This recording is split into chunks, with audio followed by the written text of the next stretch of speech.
السلام عليكم السلام عليكم ورحمة الله وبركاته. الحمد لله رب العالمين وبه نستعين والصلاة والسلام على نبينا محمد وآله وصحبه أجمعين وبعد. إخواني وأخواتي في الله jamaah Masjid Al-Ikhlas ini dimuliakan oleh Allah Azza wa Jalla.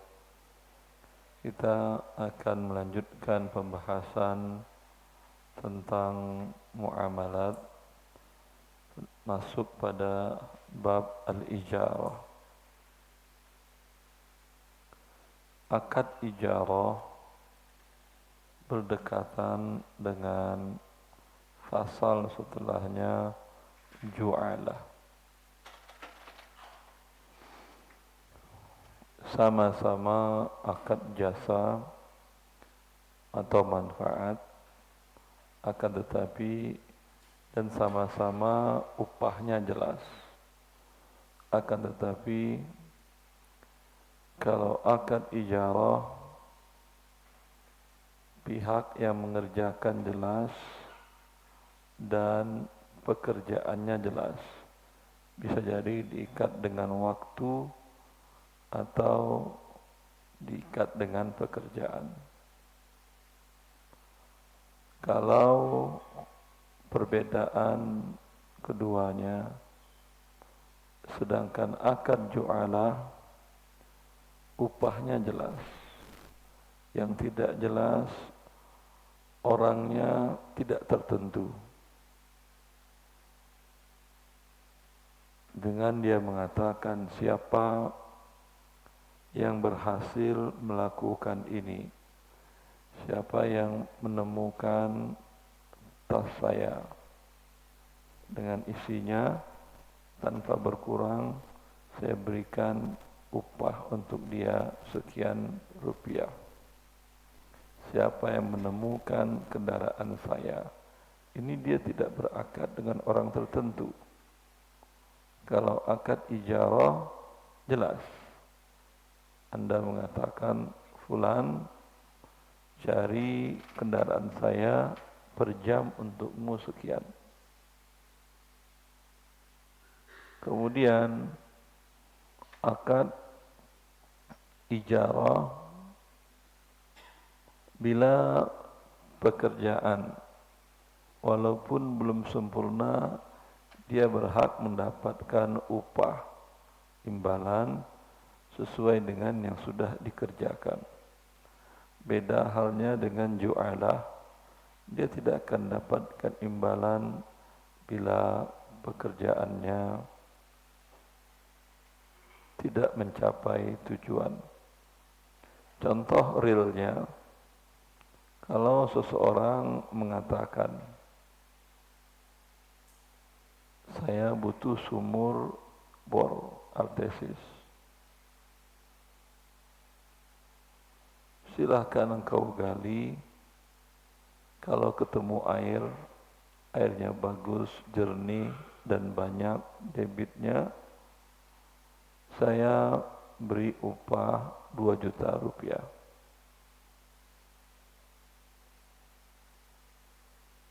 Kalau tidak engkau temukan air, tidak ada upah.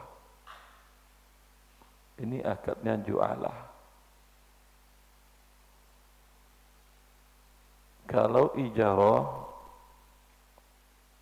tentu dia mengatakan saya enggak berani kalau ju'alah, kata pekerjanya, ajir yang menyewakan jasanya. Saya ijarah per meter 100.000 rupiah atau 50.000 rupiah. Dapat air 3 meter, Anda cuman bayar 150.000 rupiah. Saya sudah gali 100 meter, enggak ketemu air. Kamu tetap bayar 5 juta walau tidak ada hasilnya. Ini namanya akadnya ijarah. Dua-duanya dalam syariat boleh. Dalam bentuk lain, kalau Anda punya produk, Anda angkat tim marketing, Anda gaji per bulan sekian, per bulan umpamanya 5 juta, kerja 8 jam.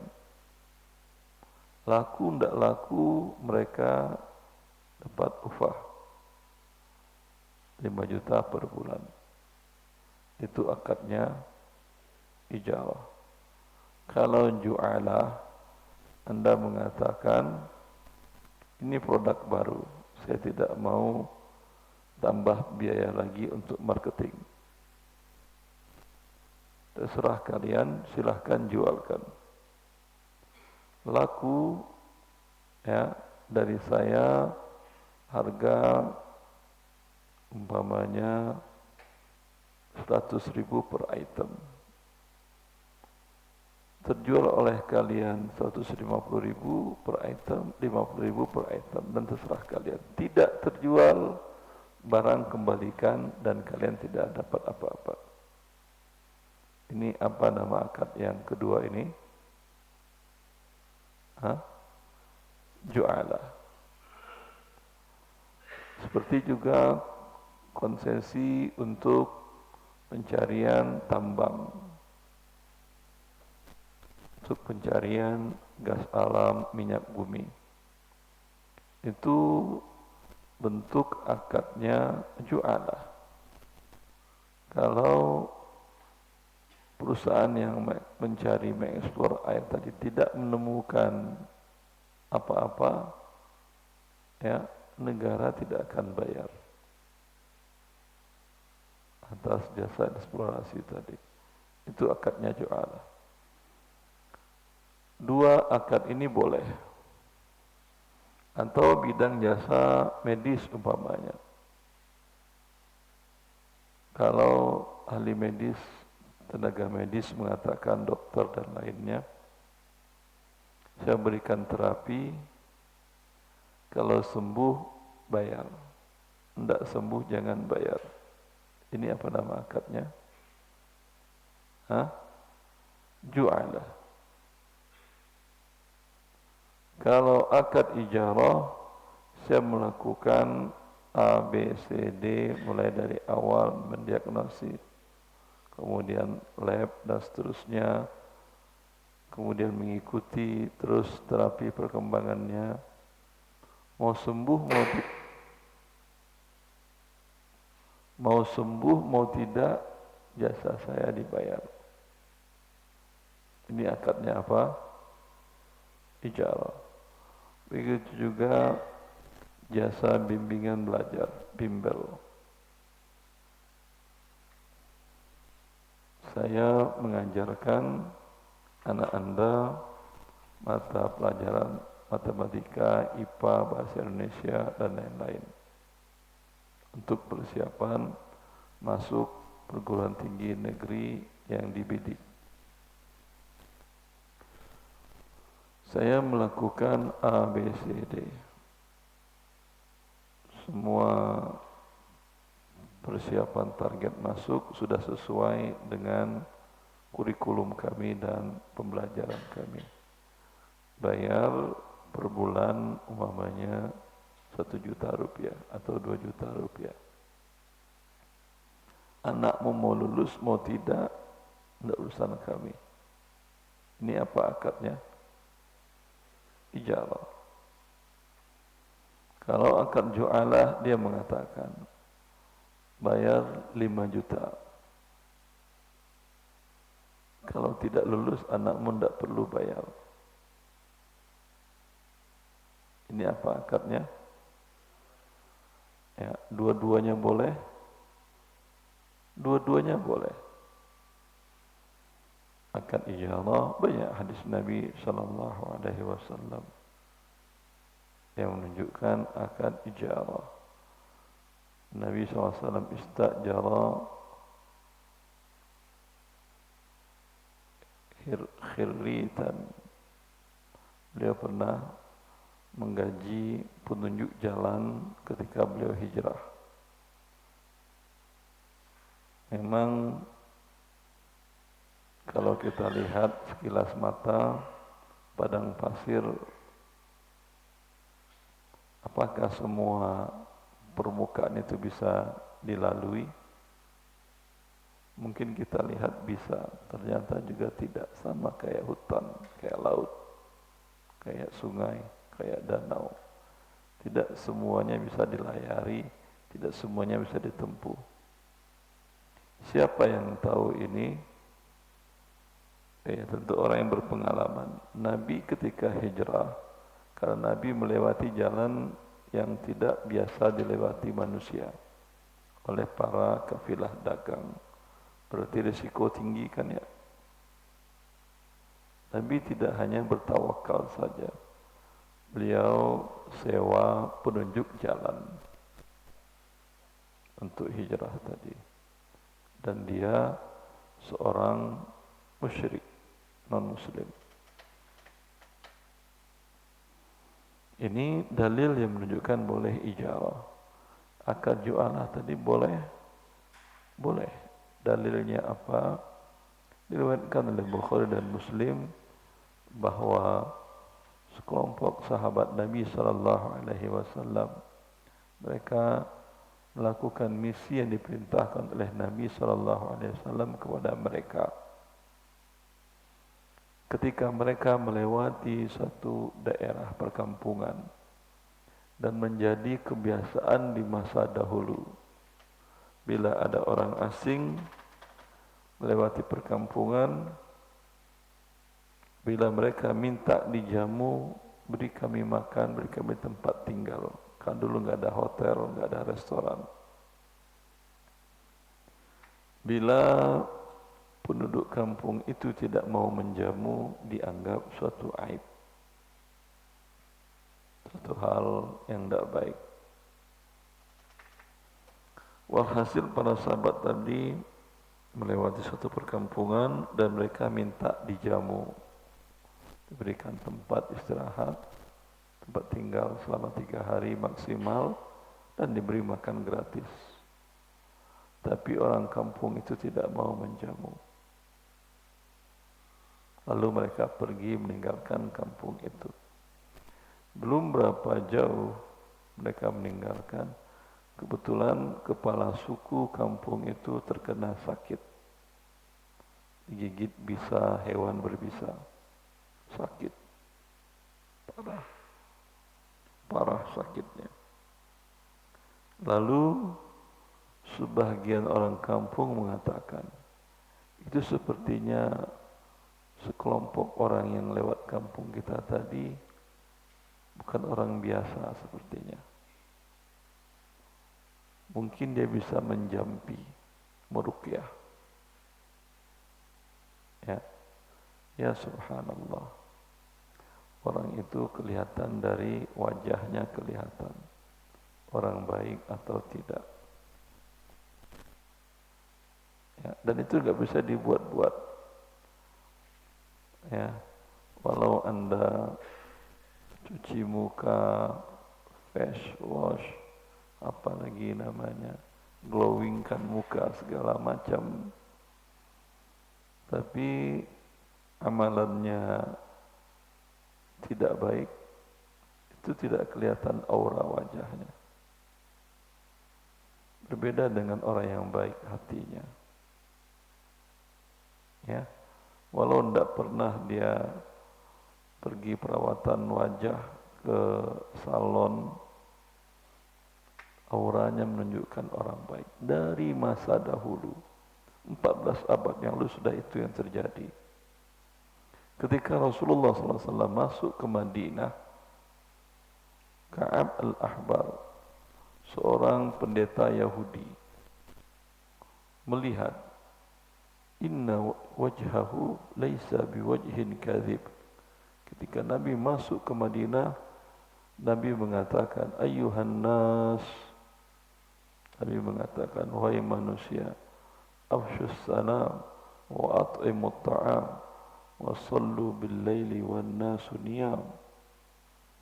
wahai manusia, tebarkan salam, ucapkan assalamualaikum bertemu orang. Wa at'imut ta'am, berikan makanan, amal yang paling baik. Wa yut'imuna at-ta'am ala hubbihi miskina wa yatima wa asira, kata Allah. Mereka memberi makan baik kepada teman baiknya, kerabat, atau orang yang tidak berpunya, yatim, orang miskin, bahkan orang musyrik, tawanan. Berikan makan, biasakan memberi makan. Tidak perlu harus di hari Jumat, karena orang makan bukan hari Jumat saja. Ya, berbanyak memberi makan.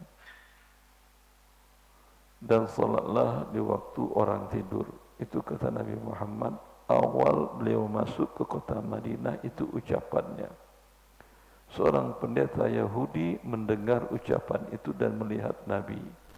Dia mengatakan, pendeta itu mengatakan, ini orang ini yang mengaku Nabi ini, wajahnya bukan wajah pendusta. Ya. Orang yang berbohong dengan tidak berbohong, dari wajahnya sudah kelihatan. Kan dia mendakwakan dirinya Nabi. Berbohong atau tidak dia. Pendeta Yahudi mengatakan wajahnya bukan wajah pendusta. Artinya, wajah seseorang bisa menampakkan perilakunya. Ya, maka kampung, orang-orang kampung tadi yang mereka tidak melayani tamu yang singgah di kampungnya, melewati kampungnya untuk dijamu makan, yang kepala sukunya sakit, mengatakan, mari kita panggil orang-orang yang lewat tadi, orang yang lewat tadi, ya. Sepertinya mereka bisa menjampi, meruqyah. Ruqyah itu ucapan yang dibaca, baik Al-Quran maupun Sunnah, maupun ucapan yang tidak ada dalil Al-Quran dan Sunnahnya, tapi tidak ada unsur syiriknya. Jelas? Berarti ucapan-ucapan baik bagian dari menjampi. Sebaliknya ucapan-ucapan buruk tambah sakit orang yang sakit. Ya, maka tenaga medis hendaknya banyak melakukan hal ini. Ucapan-ucapan yang baik. Nabi mengatakan sallallahu alaihi wasallam bahwa jampi-jampi itu sudah ada sebelum Nabi. Dan mereka Al-Quran dan Sunnah kan belum ada. Nanti jampi mereka pakai apa? Pakai apa aja. Maka Nabi mengatakan, a'ridu alayya ruqakum. Jampi-jampian kalian itu coba perdengarkan ke saya. Kalau tidak mengandung syirik, enggak ada masalah. Ya. Berefek kepada orang, iya berefek. Bahkan orang sakit bisa sembuh, atau sebaliknya orang sembuh bisa sakit. Kalau jampinya itu jampi jahat. Ya, maka mereka mengatakan kita minta dia untuk menjampi. Dan itu menjadi kebiasaan orang-orang Arab, dan Indonesia pun begitu. Maka para sahabat tadi kembali, tapi mereka mensyaratkan, baik, kami lakukan terapi jampi, ruqyah, tapi dengan syarat, karena kami datang minta dijamu orang kampung Anda tidak menjamu. Kami mau menjampi, tapi bayar satu gerombolan kambing. Berapa ekor itu?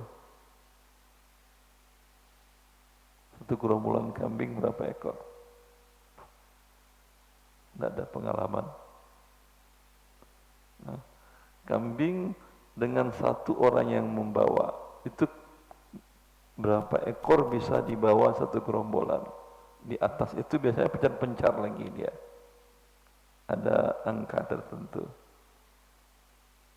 Anggap umpamanya 40.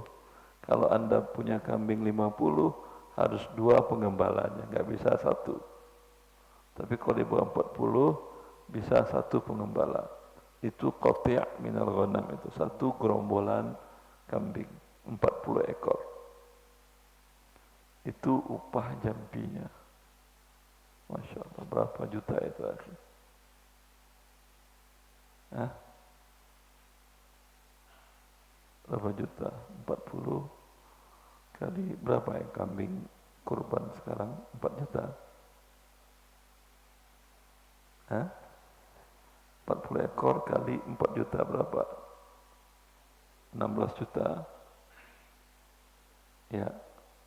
16 juta. Berapa? 160 juta. Terapinya tahu antum? Lalu para sahabat tadi datang dan dibacakannya Al-Fatihah, lalu disemburnya. Sembur tahu?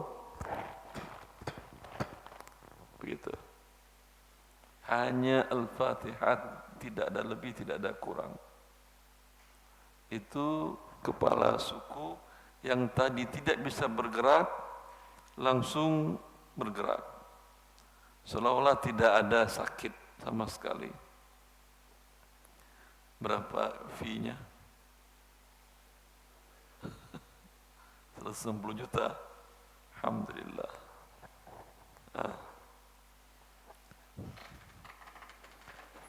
Ini para sahabat bawa 40 ekor kambing.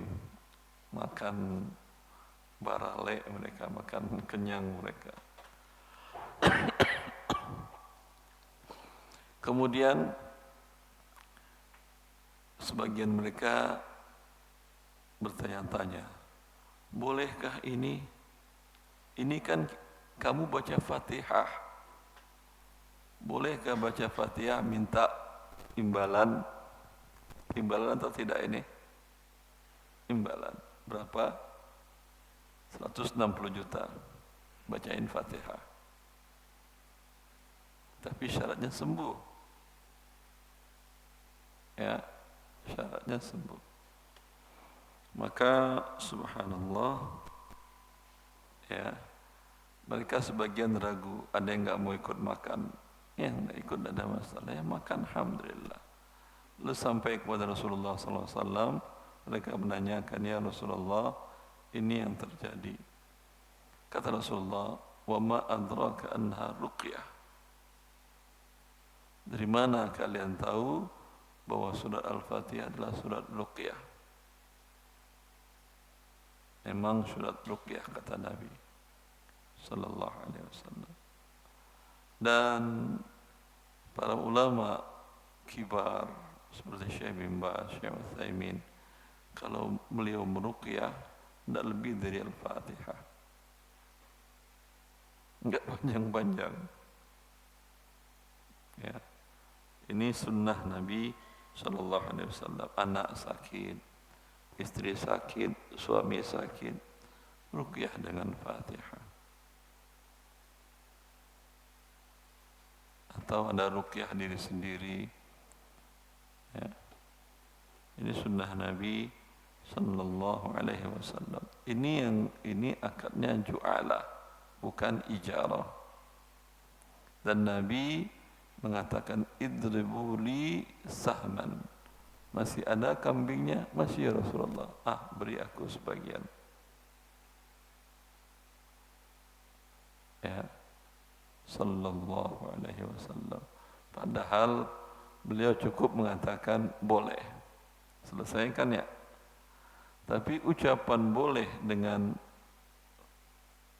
tindakan beliau, masih ada, bagikan aku. Itu bagi sahabatnya mana lebih percaya, ucapan boleh doang atau Nabi ikut makan? Pasti ikut makan, ya. Kalau boleh saja, iya boleh, tapi Nabi tidak makan. Itu masih timbul was-was pada mereka.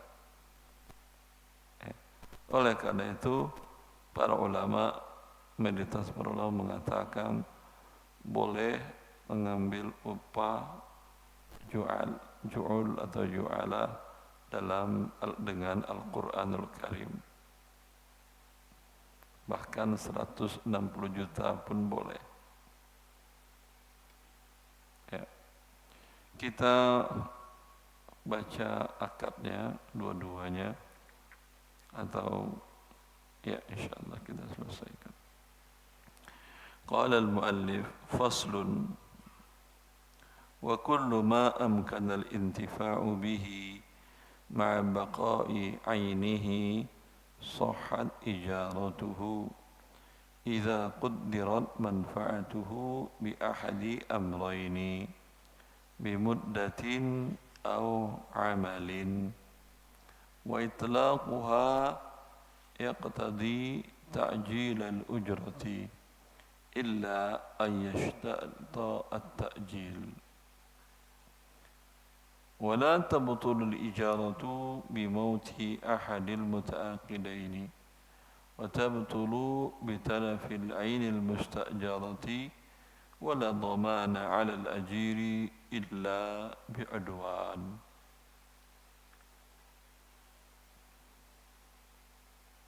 Ijarah segala sesuatu yang mungkin diambil manfaat dan sesuatu itu zatnya masih tetap, itu boleh disewakan. Berarti menyewakan air boleh.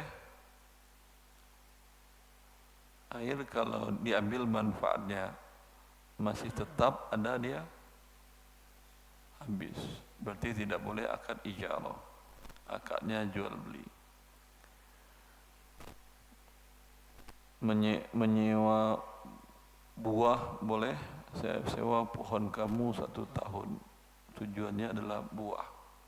Saya sewa 5 tahun dengan harga sekian, tujuannya buah. Boleh apa tidak? Buahnya habis apa tidak? Berarti boleh disewa buahnya? Tidak. Kalau disewa pohonnya boleh. Mau berbuah mau enggak, dia akan kamu sewa pohon, sewa kebun dan pohon sekalian, ya, seperti itu.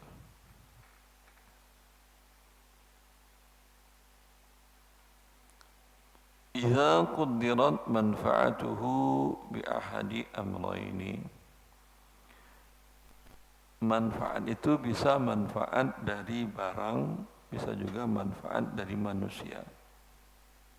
Manfaat dari barang, rumah untuk ditempati, kendaraan untuk mengantarkan ke tempat yang lain,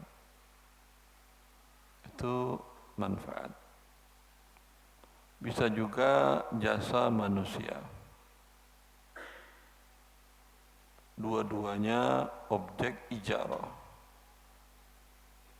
Jasa manusia, pendidikan, jasa pembuatan rumah, dan seterusnya. Jasa medis dan seterusnya.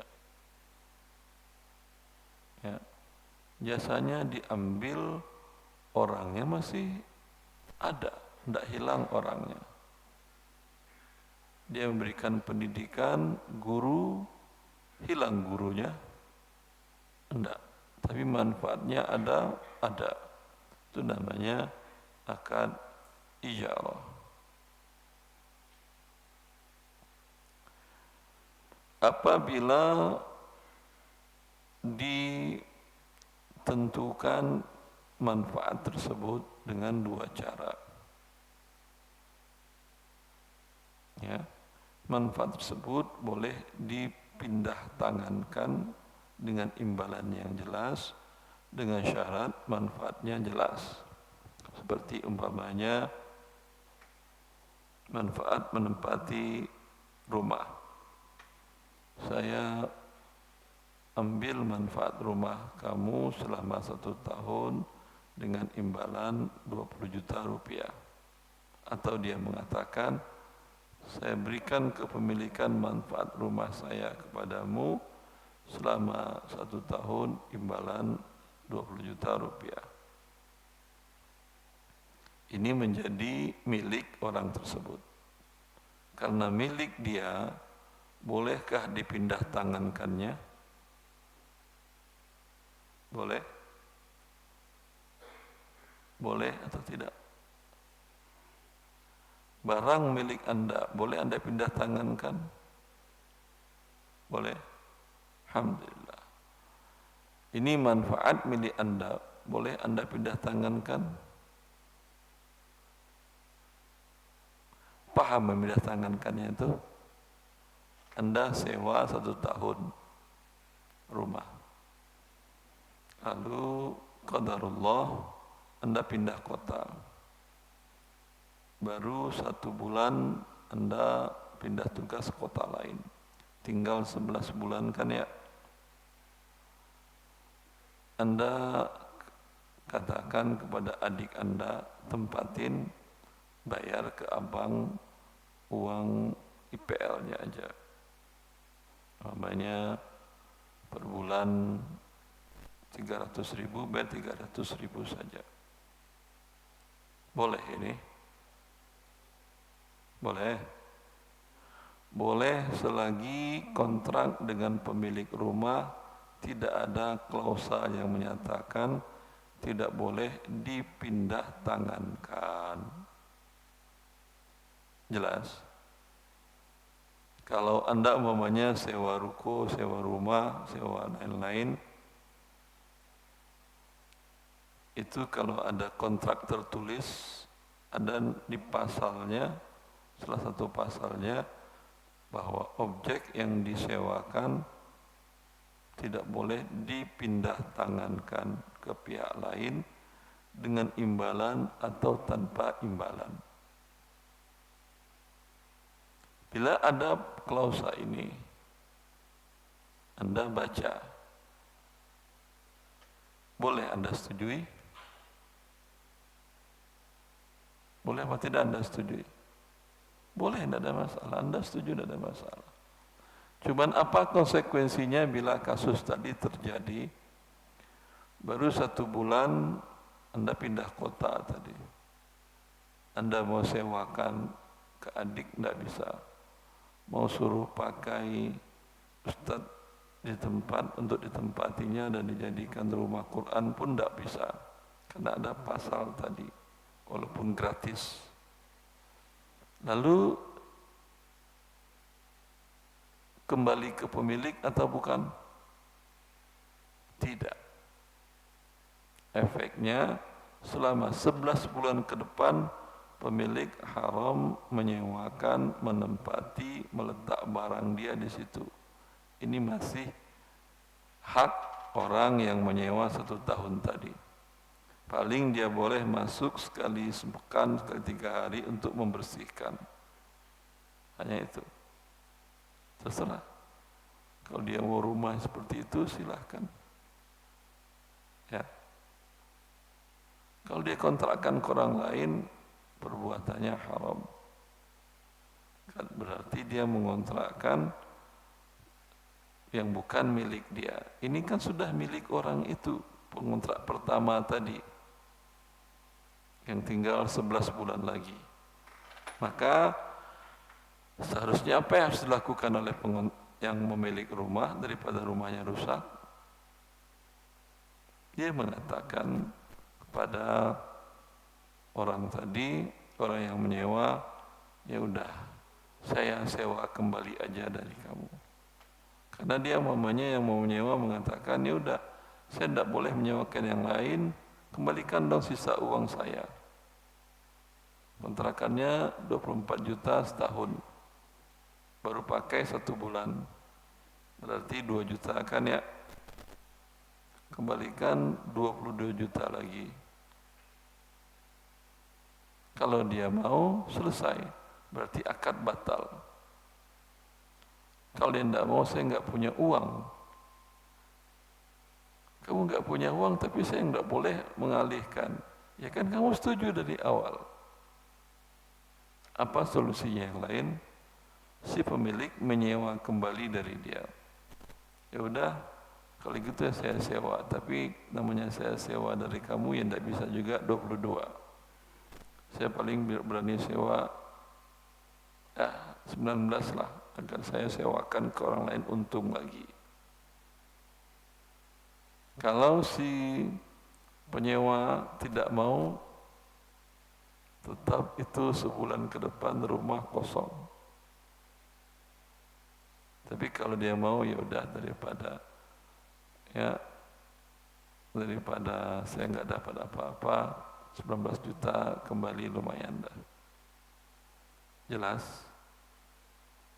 Begitu.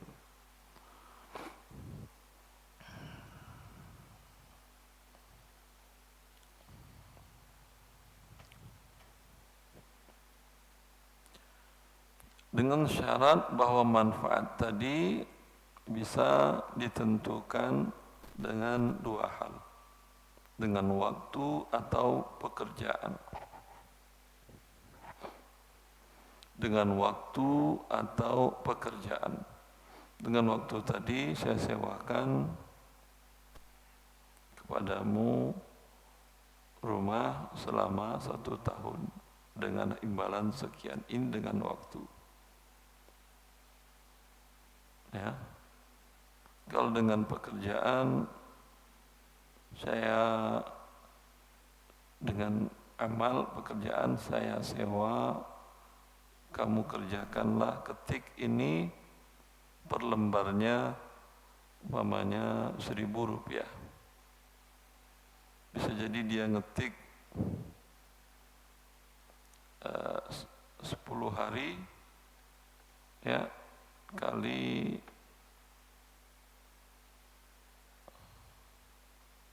300 halaman, 1.000 kali 300.000, selesai seminggu. Bisa jadi dia ngetiknya sebulan. Jelas? Tetap fee-nya.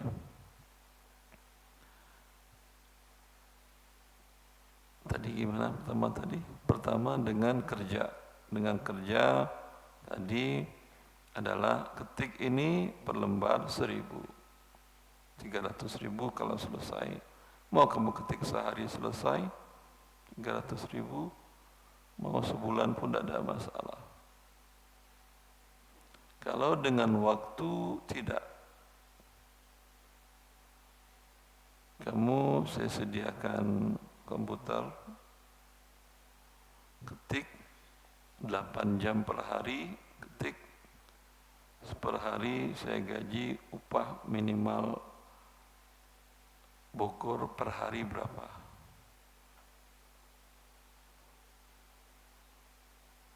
100.000 lebih?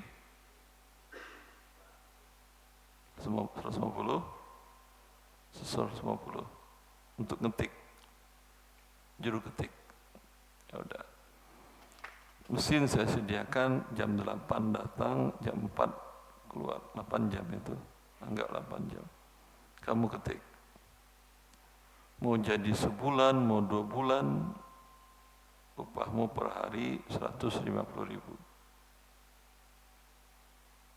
Ya, dua-duanya boleh dalam akad ijarah. Wa itlaquha yaqtadi ta'jil al-ijarah ujrah. Bila tidak ada kesepakatan kapan pembayaran imbalan atau upah, berarti harus bayar di awal.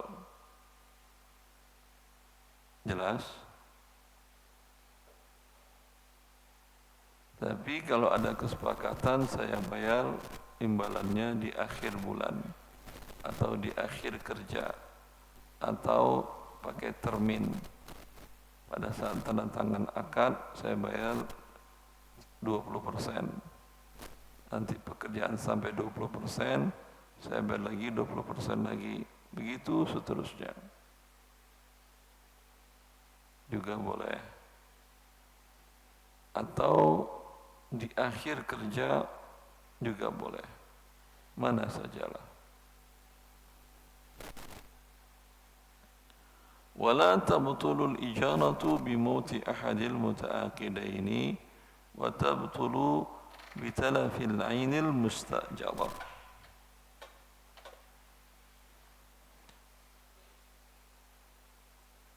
Dan akad ijarah, sewa jasa atau sewa manfaat tidak batal dengan meninggalnya salah seorang yang berakad.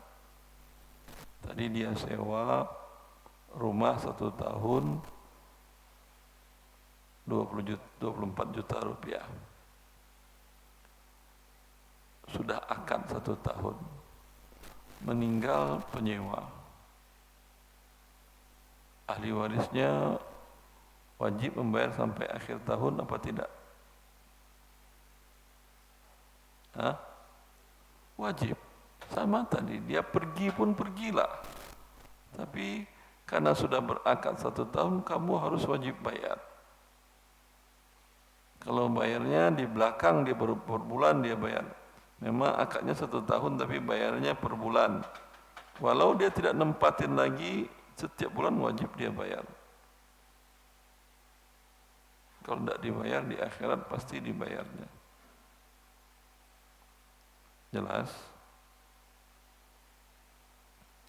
Begitu juga meninggal ayah mereka yang pemilik rumah. Lalu anak-anaknya ingin jual rumah itu. Masih tinggal sisa sewa rumah 8 bulan. Bisa dia batalkan? Enggak. Harus tunggu sampai 1 tahun. Tapi bisa dia jual? Bisa enggak dia jual? Bisa. Ya. Milik dari penyewa kan manfaat. Sedangkan fisiknya milik ayah mereka yang mewariskan, milik berpindah kepada mereka ahli waris. Itu mereka bisa jual, tapi dengan syarat. Mereka mengatakan kepada calon pembeli, ini rumah kami jual, kami mau bagi waris. Tapi sudah dikontrakkan tinggal lagi 8 bulan. Selama 8 bulan tidak ada serah terima rumah. Ya. Terserah si pembeli. Berarti pembeli tahu. Dan kalau masalah uangnya, kalau sudah saya jual, mau untuk kamu pun boleh, kata si penjual. Kalau kamu mau, uang dia bayar, mereka bayar bulanan. Yang sudah mereka bayar itu milik kami. Semenjak hari kami jual, itu bulanan selanjutnya milik kalian. Pembeli tentu mengatakan, oh ya, tidak apa-apa, lebih bagus daripada kosong. Tapi kalau mereka memang mau menempatin, tentu tidak mungkin. Mereka mungkin tidak jadi, atau apa boleh buat mereka menunggu sampai 8 bulan selesai. Jelas? Baik. Wa tabtulu bitalafi al-muayyani al-ainil mustajarah. Juga batal akad ijarah itu dengan raibnya objek yang disewakan. Dia menyewakan rumah, disewa oleh orang yang tadi 24 juta. 1 tahun sewanya per tahun. Qadarullah, banjir bandang atau gempa, rumah tidak bisa ditempati. Ya, sewa baru 4 bulan. Bagaimana sisanya? Yang jelas ini kalau seperti ini, siapa yang wajib mengganti rumahnya? Pemilik apa yang nyewa? Pemilik. Tapi bagaimana ini? Sewanya masih bisa dilanjut? Batal. Batal sewanya. Dengan batalnya sewanya, wajib mengembalikan sisa uang? Ya, wajib. Ya. Kalau dia tidak mau mengembalikan, dia bisa memberikan manfaat yang serupa. Tadi rumah-rumah tinggal di perumahan, di komplek, dengan 2 kamar tidur, luas umpamanya 75 meter persegi. Dia sewakan, mungkin dia punya rumah yang lain di tempat yang mirip dengan itu, atau dia sewa tempat yang lain. Kalau umpamanya penyewa mengatakan, saya tidak mau uang, pun kalau saya minta uang Anda nggak bisa bayar juga. Udahlah carikan tempat lain kalau kamu punya rumah, itu bisa. Ayo. Wala dhamana 'ala al-ajiri illa bi'udwan. Penyewa tidak ada tanggung jawab memikul semua kerugian, kecuali ada unsur melewati batas atau lalai. Anda menyewa kendaraan roda 4. Anda ketika mengendarai, semua aturan pengendaraan Anda lakukan, kecepatan semuanya. Qadarullah ditabrak dari belakang. Itu pihak rental mobil minta ganti apa tidak?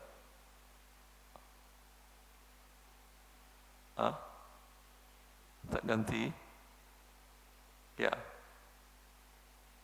Tidak ada haknya minta ganti. Tapi kalau diperjanjikan di awal, bagaimana? Semua kerusakan dari objek yang kamu sewa, mau rumah, mau kendaraan tadi, mau ada unsur kelalaian kamu, mau tidak lalai, yang penting objek rusak, kamu ganti. Kalau total loss, ganti 100%. Boleh enggak sewa menyewa ini? Boleh apa tidak? Tidak boleh lah. Dia sewa rumah, harga rumahnya 1 miliar. Sewanya 24 juta per tahun. Semua risiko dia tanggung. Lah qadarullah bandir bandang. Dia bayar 1 miliar berarti penyewa. Sama ya tadi juga. Kendaraan semua standar keselamatan sudah dilakukan atau diparkir di tempat yang aman di rumahnya. Ya, di dalam garasi, dikunci, ditutup, aman insyaallah. Tapi hilang. Wajib mengganti dia penyewa? Tidak. Kalau wajib mengganti jadi gharar dia, jadi tidak jelas. Sewanya 4 juta per bulan, 4 juta per bulan kemurahan. 10 juta per bulan, tapi kalau hilang gantinya 350 juta. Gharar ini tidak boleh. Dia wajib mengganti bila ada sesuatu yang melampaui batas atau lalai. Lalai itu harusnya dia lakukan, dia tidak lakukan. Kalau melampaui batas, harusnya dia tidak lakukan, dia lakukan. Kecepatan boleh minimal 60, maksimal 80. Dia pacu kecepatan 90. Ditabrak dari belakang. Wajib dia ganti. Yang penyewa tadi. Kecepatan 50 ditabrak juga dari belakang. Wajib dia mengganti. Tapi kecepatan antara 60-80 standar.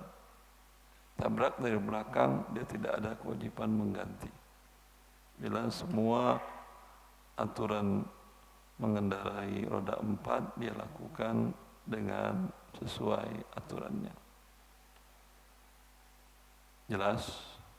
Begitu juga supir Anda, karyawan perusahaan Anda sama. Mereka orang upahan.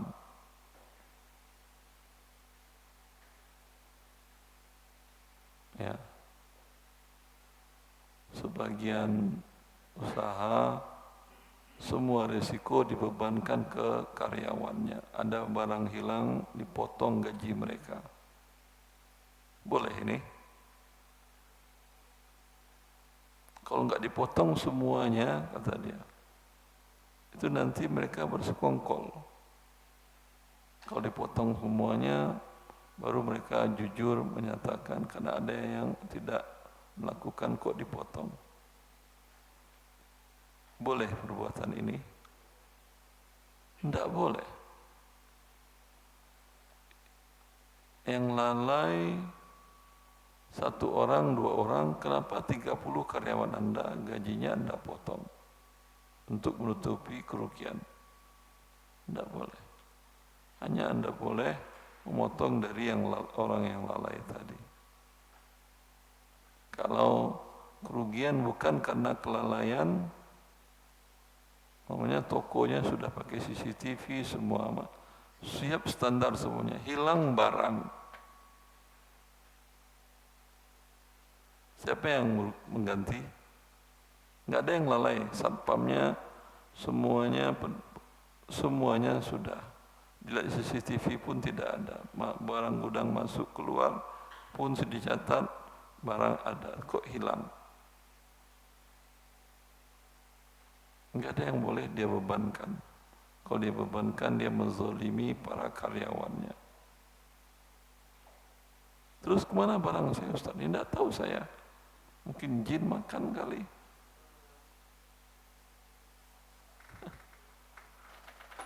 Ya, wallahu a'lam. Cukup pembahasan, yang mau bertanya silahkan. Sepertinya untuk membahas ju'alah tidak cukup waktunya. InsyaAllah pertemuan selanjutnya tahun depan. Ya, tahun depan kan ya. Alhamdulillah. Ya, Assalamualaikum warahmatullahi wabarakatuh. Ustaz. Assalamualaikum warahmatullahi wabarakatuh. Ini kasus di perusahaan, jadi memiliki agen pemasaran. Ya. Syaratnya adalah kalau dia masuk per hari, per jamnya dibayar 30.000. Itu fix dan. Tapi kemudian jika berhasil menjual, maka ada insentif atau komisi. Saat ini kami menggunakan 2 akad. Yang pertama karena dia sebagai wakil, kami menggunakan akadnya adalah wakalah bil ujroh. Jika dia masuk, maka ada nilai fix yang kita berikan. Kemudian atas komisinya kita gunakan akadnya adalah jualah. Nah, itu apakah itu dibolehkan? Itu yang pertama. Kemudian yang kedua, ini terkait selain jualah, terkait dengan investasi emas. Sekarang ini kan nilai investasi emas itu fluktuatif. Nah, apakah dibolehkan jika niatnya itu mengambil margin atas fluktuasi tersebut? Contohnya sekarang harga emas 2 juta. Saya ambil, kemudian begitu 2 juta, enggak ada 2 juta. 2,3 mungkin. Sudah lebih tadi. Kalau mau beli 3 jutaan. Oh gitu, saya sudah lupa. Itu 2 juta 500, 2 juta itu hanya di koran. Hanya di Antam. Kalau beli Antam enggak ada emas sekarang. Kalau beli di pasaran 3 juta. Sekarang 3 juta ya tadi. Ya, maksudnya apakah boleh dengan niat investasi dia mengharapkan margin gitu Tad. Jadi istilahnya begitu sedikit turun kita jual, begitu ada yang turun lagi kita beli, kemudian begitu naik kita jual. Apakah hal itu boleh dibolehkan? Karena hal ini juga berhubungan dengan transaksi atau efek syariah di saham yang sebetulnya sudah dibolehkan dan ada listing efek syariah gitu. Nah, apakah hal itu juga boleh? Mungkin itu saja Tad. Syukran jazakallah. Ya, yang pertama gaji dengan ada fix tetap tambah bonus. Itu akadnya akad wakalah bil ujrah, itu akad ijarah. Ya. Wakalah bil ujrah itu akad ijarah. Gaji plus bonus, gaji plus apalagi tunjangan kinerja dan seterusnya, sepakat para ulama membolehkan, tidak ada perbedaan pendapat. Yang ada perbedaan pendapat yang tadi, kalau tidak tercapai tidak ada bayaran, itu yang ada perbedaan pendapat. Syafi'iyah tidak membolehkan, tapi gaji plus bonus tercapai X dapat tambahan boleh. Tujuan dari pemberi kerja untuk merangsang pekerja agar lebih semangat sehingga mendapatkan hasil yang lebih. Apakah gharar? Iya, gharar. Tapi akad gajinya kan jelas. Gaji jelas, yang gharar pertambahannya. Gharar mengikut ke yang jelas, tidak ada masalah. Anda mengatakan gaji kamu sebulan 5 juta. Kamu saya gaji untuk pegang toko ini, jual, beli barang, dan seterusnya. Jaga, manage, atur. Kalau butuh karyawan, silahkan diambil dengan biaya operasional. Gaji kamu 10 juta per bulan. Bagi seorang manajer 10 juta ini mungkin besar, mungkin kecil. Dia mungkin bilang, saya 10 juta capek, saya sekarang gaji saya 12, 13, ini malah kasih 10. Ya udah. Tapi kalau laba setahun ini naik, di akhir tahun naik 100%, di atas 100% ambil semuanya untukmu. Itu jelas apa tidak berapa hak pekerja ini? Hah? Enggak jelas kan ya? Modal 2 miliar, laba biasanya pernah 2 miliar, pernah lebih, pernah kurang. Berarti kalau nanti lebih dari 2 miliarnya 300 juta, selain gaji 1 juta, 10 juta per bulan dapat 300 juta. Kalau tidak capai 100%, gaji sudah dapat. Memang yang 300 juta dengan tidak dapat, mungkin tidak, tapi dia mengikut kepada gaji yang jelas, maka ini hukumnya boleh. Paham? Ya. Yang kedua, Anda beli emas tujuannya ketika naik dijual, boleh, tidak ada masalah. Tapi setiap tahun Anda kena zakat. Dan tujuannya menyimpan uang. Dengan syarat belinya yadan biyadin. Fisik bukan digital. Serah terima tunai. Ini emas, ini uang. Serah terima di majelis. Kecuali Anda pengusaha besar. Itu tidak boleh. Anda bisa membeli emas di Indonesia dengan nilai 1 juta ton. Berarti emas Indonesia tangan Anda semua kan ya? Ya. kemudian Anda jual mau Anda.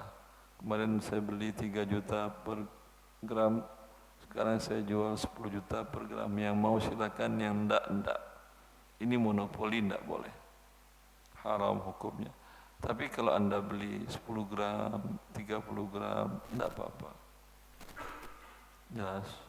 Alhamdulillah. Yang lain?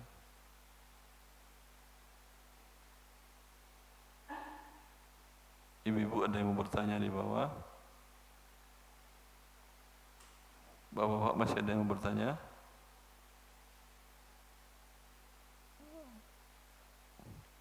Kita cukupkan.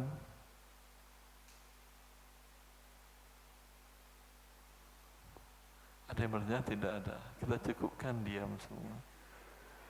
Diserahkan ke Ustaz aja begitu. Baik. Kita tutup majelisnya, semoga bermanfaat. Wallahu li taufiq wa sallallahu nabiyina Muhammad wa alihi wa sahbihi wasallam.